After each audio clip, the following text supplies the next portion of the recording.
stopping me particularly from going in and using it. Yes. You guys are denying any service because of my assistive devices. That is correct. Part 8 of a multi-part series featuring Guilford County, North Carolina. After Mike appealed Michelle Fletcher's unfounded decisions in the district court trial, the case moved to Superior Court. Mike made more ADA requests for reasonable accommodations modifications. This is what Mike requested. Use of the following devices in the courthouse: a Milestone 312 audio recorder to assist with note-taking, body-worn camera to assist with note-taking, access to visual information and nonverbal communication, iPhone to have access to his notes and court preparation materials and to take notes, bone-conducting headset to use iPhone without disrupting court, noise-canceling headset to do the same, Sunu Band obstacle detector to assist with mobility in and around the courthouse, long white cane to assist with mobility in and around the courthouse, ball cap to do the same and to limit the light exposure, sunglasses likewise, OCR device to read any printed materials, Cephali migraine mitigation device, backup batteries and cables, laptop to have access to notes and court preparation material. Use of the following auxiliary aids: the court to assign a visual impairment interpreter to be with Mike at all times and interpret visual information, such as nonverbal communication, written materials, pictures, and videos. To have a personally selected assistant with him at all times to assist with the use of devices, with communication, and advocacy as needed. He also requested that all pretrial hearings and proceedings be conducted via remote web access, and that the court and court personnel refrain from using threats, coercion, and intimidation toward him, and that they refrain from interrupting or speaking over him. Lastly, he requested that the court process this request administratively, in accordance with the ADA. This means with a written letter outlining the approval and/or denial.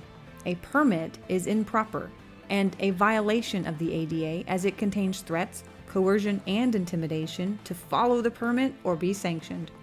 Rights, including disability rights, are inalienable and are not permitted nor taken away by the court. The NCAOC granted all of Mike's ADA requests except for providing a visual interpreter. Mike accepted this level of accommodation, modification for the pretrial hearing since it was administrative and wouldn't include any witness testimony or presentation of evidence, and because Mike's visual note-taking devices were approved. Mike could review the video later to get the visual information, and there wasn't a need for the real-time interpretation since there was no adjudication happening. Here is the first pretrial hearing in Guilford County Superior Court from September 27, 2021. All right, I'm Judge Wood. I'm a Superior Court judge here in High Point. And we're here to give you a first appearance for resisting a public officer, which is a Class 2 misdemeanor, and second-degree trespass, which is a Class 3 misdemeanor. Okay. Did the court provide me with a visual impairment interpreter for the hearing today? Are you requesting a visual impaired interpreter? Yes, sir. I did last week, I believe. Well, I wanted to make sure that's what you want to do at this time. Is that correct? Yes, sir. Well, we're trying to accommodate you. We're looking into that, Mr. Nelson, and we're making a little bit of progress, but it's probably going to be a couple of weeks at least, perhaps a little longer before we can acquire one and have them available to you. So are you asking that the matter be continued until you can be provided a visual impaired interpreter? Well, yeah, I would request that I have equal access to the court. So if there's visual information, then I would like to have equal access to that visual information. Now, if we continue the matter, Mr. Nelson, and we are able to get you an interpreter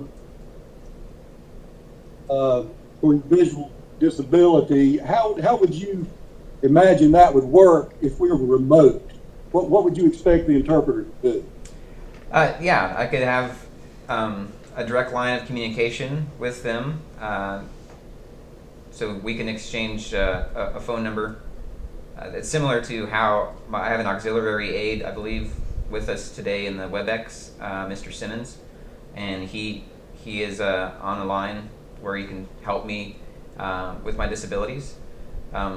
So that it works similar to that, where the visual impairment interpreter can interpret any of the visual cues that I'm missing. It could tell me who's in the room, and then I would just make a request in addition to that, that anybody who is speaking would identify themselves so I know who's speaking. Right. Well, so it's your belief that if we are able to come up with a visual impaired interpreter for you, that you believe that individual would be able to work remotely at this hearing. Is that correct? Yes, sir. I've worked with visual impairment interpreters through a Zoom meeting. I've done it remotely with them before.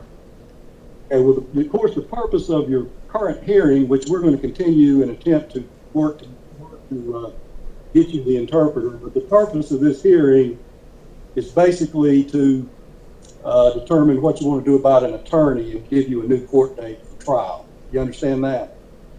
Yes, sir. I do now. I wasn't sure. I think I submitted a motion to strike the court date because I was under the assumption that this was going to be a trial, and I didn't get clarification of what this court date was until late Friday afternoon by the trial court coordinator, Wendy. Well, knowing what the reason for this hearing is, in other words, we're going to address your attorney situation any way you would like to, and then simply give you another court date. Your trial date, of course, is not today. This is just a preliminary hearing. Do you still feel it necessary to have an interpreter for this particular hearing, knowing the limited purpose which we're about to get into? Yeah, I guess if there's no evidence being presented, anything that's a visual nature, like there's no video or pictures or anything like that, I think that's one of the big reasons I need a visual impairment interpreter. Body language and nonverbal communication is a big one as well. But if it's just a limited amount of people in the meeting, and as long as I can get the accommodation that whenever somebody speaks, they tell me who they are, because I'm not familiar with everybody's voices yet, I think we can make do with that as an accommodation, because I can take notes, like visual notes of the situation, and then have somebody interpret that for me later. Right. Well, Mr. Nelson, as I mentioned, you're charged with 2 offenses: resisting a public police officer, which is a Class 2 misdemeanor punishable by up to 60 days, and second-degree trespass, which is a Class 3 misdemeanor punishable by up to 20 days. And the first issue, as I've mentioned, is we're going to address your attorney situation. If you want to represent yourself, hire your own lawyer, as for court order. Represent myself. Okay, so you would like to waive your right to court-appointed counsel? No, sir. I don't want to waive any rights. I want to retain my rights in case I want to hire an attorney later, but I do want to represent myself. Well, just because you sign a waiver of your right to court-appointed counsel does not certainly mean you cannot hire your own attorney at a later date. You would certainly be able to do that at any time prior to the hearing, the actual trial. You understand that? Yeah, I hear what you're saying, Judge. I did some research into this, and I think the state statute is NCGS 15A-1242. There's no requirement that a defendant waive the right to counsel to proceed with representing themselves. And there's actually a case law, it's State v. Evans, that says the written waiver of counsel is in addition to the requirements under that statute. And I just sent that to Wendy and to the prosecutor if you need to get a copy of that, Judge. Well, we're of course not going to ask you to sign a written waiver because we're remote.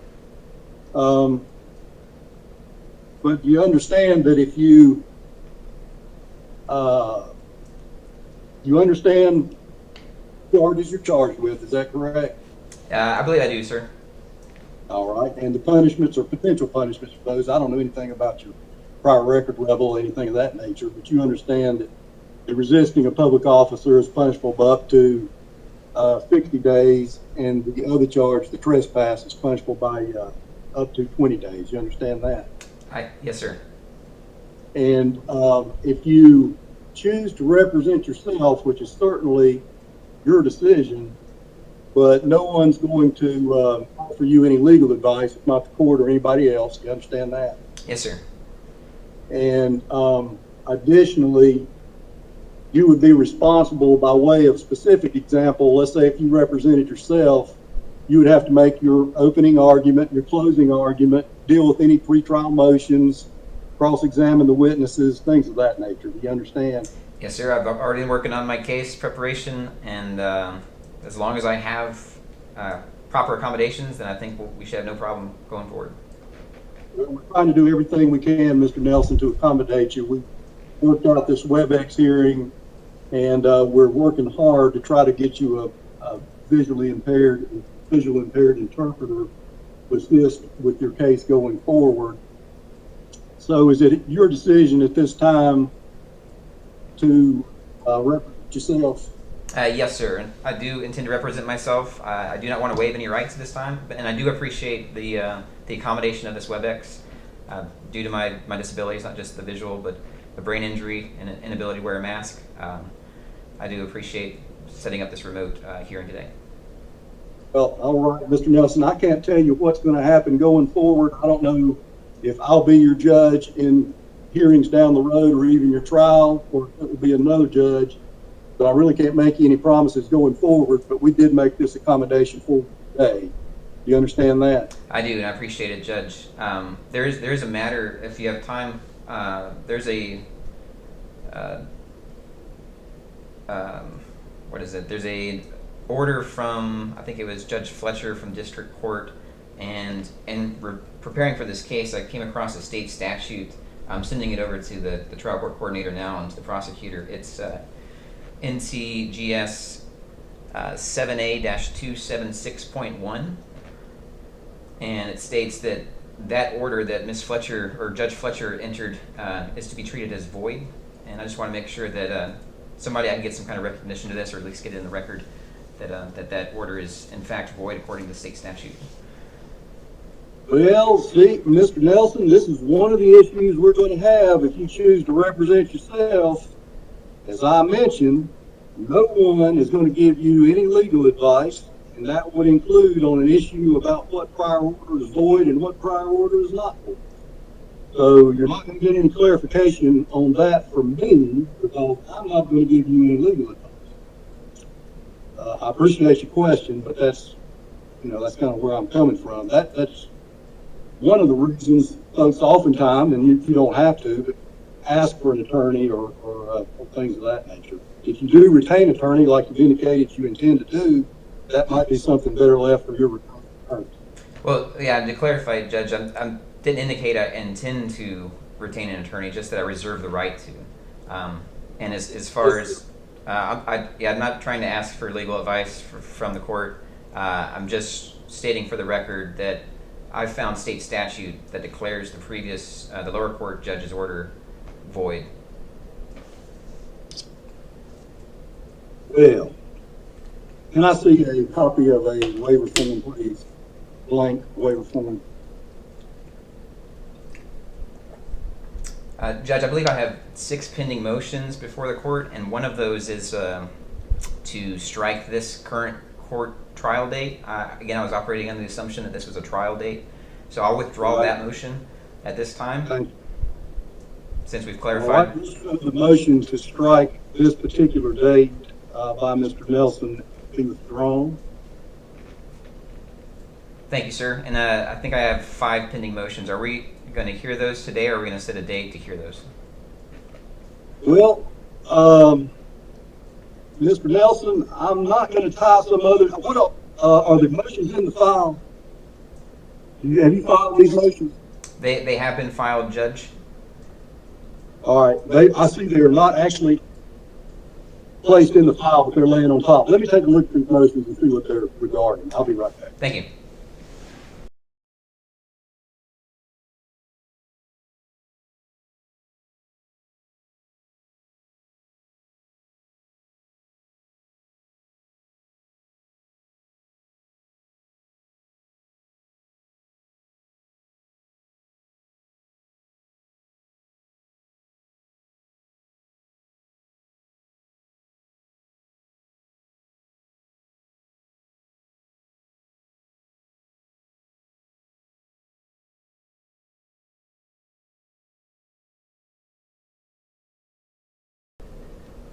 All right, Mr. Nelson, I see your motions, and generally they're standard motions. The motion to sequester, of course, you leave that to the trial judge, whoever that is, to make that determination. Motion for production of exculpatory information, I believe the prosecutor may have. He'll certainly comply with that, but we'll leave that motion for the trial judge as well. Motion for discovery of information pertaining to jury selection training. Let me see what this is about.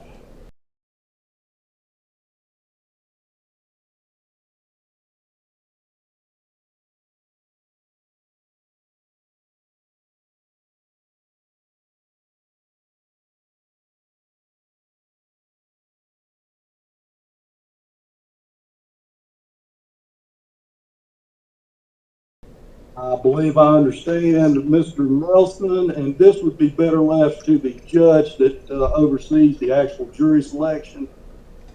I'll leave that to the trial judge as well. It may be me. I have several more weeks before in High Point coming up. Motion in limine, those as well.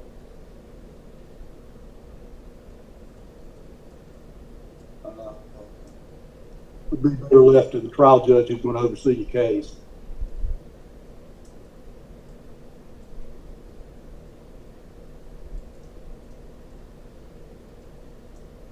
And finally, the motion to memorialize discovery. I'm going to leave that one to the trial judge as well. To the trial judge, and it may be me, and if it is, we'll deal with these before we get too far down the road. But it's just a little bit early since we're just having a preliminary hearing about your attorney situation. Yes, sir. And thank you for taking a look at those motions, and I understand the process of why it makes sense to have the trial judge hear those motions and rule on them.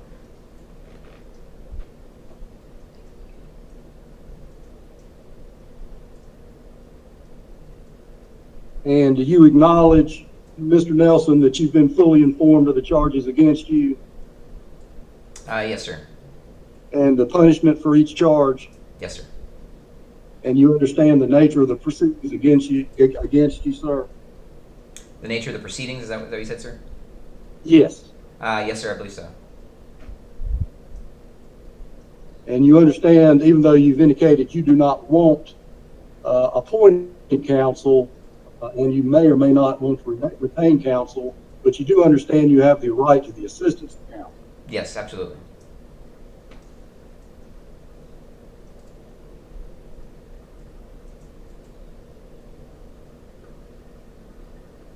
All right, but when we get to the acknowledgement, it's my understanding you're not prepared at this time to waive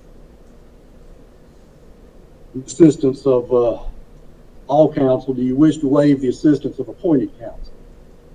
No, Judge. I don't want to waive any rights. Okay. So this is kind of your one chance to have court-appointed counsel. I mean, I'm not saying that a judge going forward couldn't go back and appoint you a counsel. However, it's primarily done at your first appearance, which is now. So would you like me to appoint counsel for you?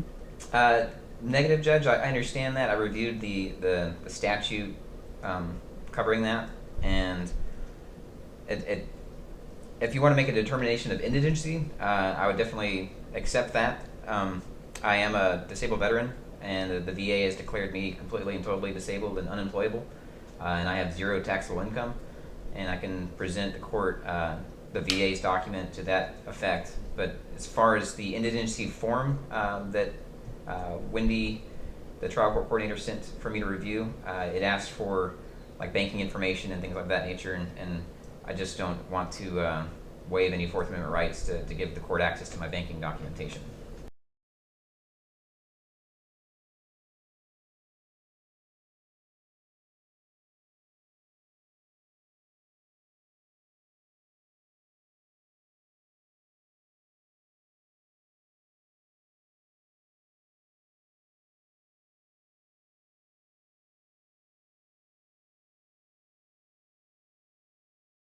Judge's audio is not working.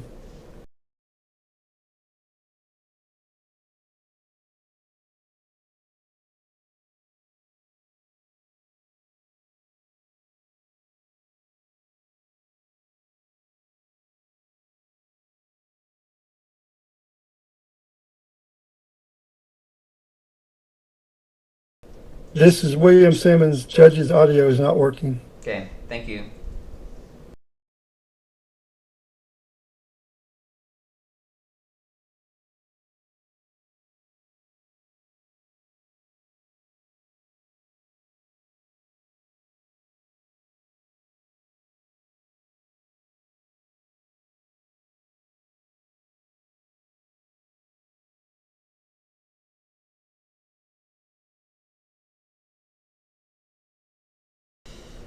Mr. Nelson, can you hear me from this computer? That came in kind of broken. Who is that? Oh, wait, say it again. Say it again. I can hear you now. All right, we changed computers. I'm not sure what happened. Okay. But the financial information on the affidavit of indigency, Mr. Nelson, is really so we can just fully determine you're indigent. We don't intend to get into your banking account other than just the balance, I believe, is required on the form. Okay. Yeah, I believe I haven't quite pinpointed the federal Code of Federal Regulations when it talks about what is it, disability compensations and requirements to disclose that. So I'm not familiar enough to argue to the court if that is in fact protected or not. I know it is in many situations protected information. It can't be compelled to reveal what the disability compensation is. But in any event, Mr. Nelson, you're not asking for a court-appointed attorney anyway, so your indigency status right now is really not an issue. Yes, Judge. For the court-appointed attorney, I agree with you. For getting transcription, should I need it for appeal, that's a factor in getting transcription fees waived. All right. Well, what I'm going to do is I'm going to indicate that I've gone over your rights and your waiver form with you, and that you chose not to waive any rights you may have, or indicate whether or not you wanted to have a court-appointed counsel, or for that matter, retain counsel at any time going forward. And next court date, Mr. Lloyd.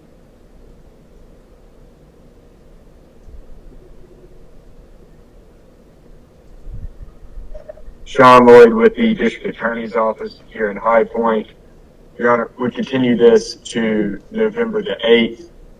November the 8th for a visual impaired interpreter to address anything that we may have, as well as to discuss a potential trial date in the future.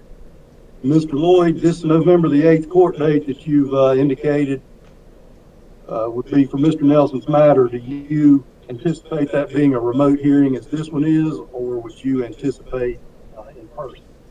Your Honor, I would anticipate in person. Again, this is Shawn Lloyd. I would anticipate in person. However, depending on how the court at that time wishes to deal with the situation in terms of the hearing and how to best to handle it, I'm certain that Mr. Nelson, just as he did in this hearing, may or may not file for accommodations, including but not limited to the WebEx hearing or the option for WebEx hearing. I'm just uncertain at that time how the court that will have, of course, at that juncture will be willing to handle it. But I would estimate that most likely an in-person hearing or in-person court date. All right, Mr. Nelson, sir, did you hear what the prosecutor, Mr. Lloyd, had to say? Yes, Judge. November 8th, I have a pending court date for Rockingham County. So I have a different scheduling conflict there. Mr. Lloyd, is there another day that week we could handle Mr. Nelson's matter? I apologize, Your Honor. He indicates he's already got a preset court date in Rockingham County. Mr. Nelson, is that a district court or a superior court matter? That'd be Superior Court, Judge. All right, he indicates he's already got a matter scheduled for November the 8th. Is there perhaps another day that week when we could schedule Mr. Nelson's matter in High Point so he didn't have a conflict with the matter he's got in Rockingham County? Yes, Your Honor. Would be able to schedule it for November the 10th. November the 10th. That would Wait a be. minute, let's back up a minute. Mr. Nelson, are you available on another day other than November 8th, the week of November 8th? As far as I know, that the scheduling is open. It's other than the 8th for that week, Judge. Well, let's shoot for the 9th, Mr. Nelson. Excuse me, Mr. Lloyd, or the 9th or the 10th. Your Honor, November 9th would be good. All right. What, do you have a time, or you want to go through with the trial court coordinator about scheduling a particular time, Mr. Lloyd? Your Honor, I can go through Mrs. Stewart to determine a particular time and what would work best. All right, and Mr. Nelson, I realize there may be issues or a request from you going forward that your hearing be remote. Is that correct? Yes, Judge. The ADA accommodation and modification request I submitted applied to all of my proceedings and interaction with the court. All right, well, we'll find out who the judge is on November the 8th and contact them with the sole issue about whether the hearing should be remote or in person, and we'll get back through the trial court coordinator with you, Mr. Nelson. Is that procedure acceptable? Yes, that's great, Judge. Any notice I can get of confirmation of dates is great. I got really late notice of this date and did my best to prepare for it, anticipating it was a trial, and found out late Friday that it was first appearance. So appreciate you. Yes, sir. Yes, sir. All right. Well, we'll shoot for November the 9th, Tuesday the 9th, for Mr. Nelson's preliminary hearing, or whatever, at least to get an update on the status of his visual impaired interpreter. Is that right, Mr. Lloyd? What other issues will be addressed on November the 9th? Your Honor, November 9th will serve again as a means of trying to get a visually impaired interpreter, to see if that is possible through AOC. Additionally, we can reassess the attorney situation. I understand where Mr. Nelson is currently in terms of wanting to represent himself. If that changes in the interim, he can always, as the court's instructed, hire his own attorney. That will give him an opportunity to do so if he so chooses. But also, November 9th will serve as a means of setting an actual trial date as well for the future. Mr. Nelson, did you hear all that? I did, Judge. Would that be afforded the opportunity to have hearings or a hearing on the motions, or the motions be heard on that date? Well, that's going to be up to the judge that is holding court that week, and I'm not 100% sure who it is, but I don't think it's me because I think I'm in Greensboro that week. But it obviously is not going to be your trial, and it was my belief that the remaining motions you have are all better addressed by the trial judge. So I'm sure you're prepared to hear motions since you filed them, but my guess is that judge is going to want them scheduled before whomever your trial judge is. That makes sense, Judge. Thank you. All right, thank you. All right, November the 9th, and we'll coordinate with Mr. Nelson through the trial court coordinator about a particular time and whether or not it needs to be WebEx or in person. Thank you. All right, thank you, Mr. Nelson.